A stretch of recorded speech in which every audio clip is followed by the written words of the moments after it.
Reggae Revival. It's nice, eh? It's great. May I tell you, it was needed. The world needed it. Yeah, man. We as a youth, them needed it. Like I tell you, I'm a child of reggae. And when there's no reggae around me, I get cross, angry, and I get miserable. So the Reggae Revival is timely. It had to happen. It just had to happen. Dutty and I went to the same school, which is one of the best schools best high schools in Jamaica, along with a lot of the other leaders of Manifesto Jamaica. Now, from a psychological perspective, I understand what is happening. We as the ones who have gotten the better education and the international experience came back home wanting to put this experience into play.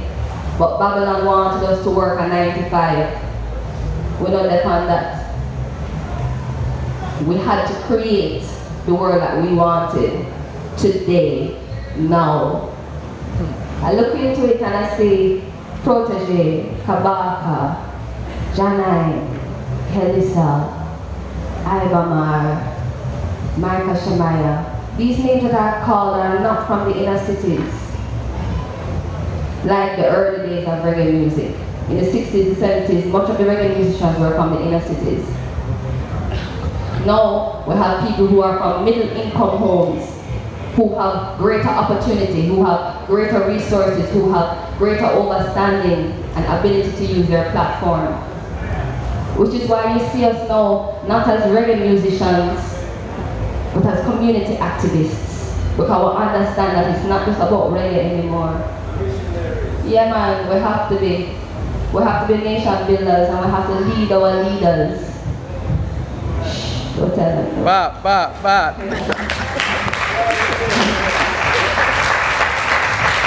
Some ones are saying, well, reggae never dead, so how can there be a revival? It is a revival. It is a revival. Let us not be caught in the ego of it. You know, on either side, on the side of the Reggae Revival or on the side of those who came before, it was just a time and space. It was no. It could have been any other voices. It just had to come. You know?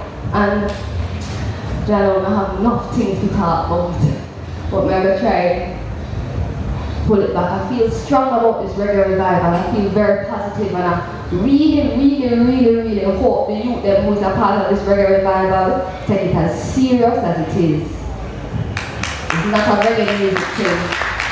It's not about going and performing everywhere. No. It's about sharing the message anywhere. Yeah, that's it. Yes. Thank you. So, sister, yeah. You know, say I'm proud of you, right? Good times, bro. So, we had a panel, a Reggae Revival panel earlier in the week. 4 males, including myself. And somebody said to me, where is the feminine? And we had a similar panel, you and I, in Washington, D.C. And you were the feminine on the panel. And we didn't get to really speak about the place of the female within the revival energy, because even in a sense, when we say Reggae Revival, we're also saying RasTa Revival, and people have a view of how women are treated as RasTa within RasTa community, going back, and then see Jana in there on the front of it. But can you speak to if and how or how times have changed for how women are treated by the males and by the community? Yeah, definitely. I will definitely speak a little bit about that. I'm a princess, you know. I'm a queen. I'm an empress. These things I know. Once upon a time, it would not be so easy for me to say this out loud. That is what the Reggae Revival has helped empower as well. Women to lift their voices and demand you to know that, guess what? I'm beautiful, I'm strong, and I'm a rebel too, by the way. So careful.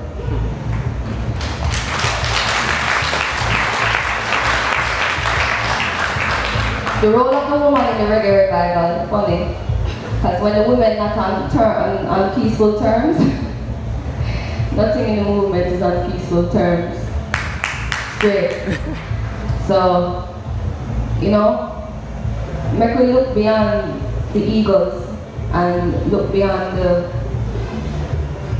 physical area, because we are just channels manifesting something right now. Like I said, it could have been anybody. The women play a very important role right now because we need healing. Healing in a way that a man cannot do. Healing in a way that a woman is supposed to do, innately feels to do. We cook the food, we care for the children, and the men perform on the stage. You have a great event where we can share information and learning.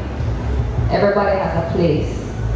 And I think what is happening now too is that we as women don't just see our place cooking and caring for the children, but also being on the stages, also producing the shows, taking our place because His Majesty crowned beside Him Queen. He said, if you're going to crown me alone, keep the crown. He changed history.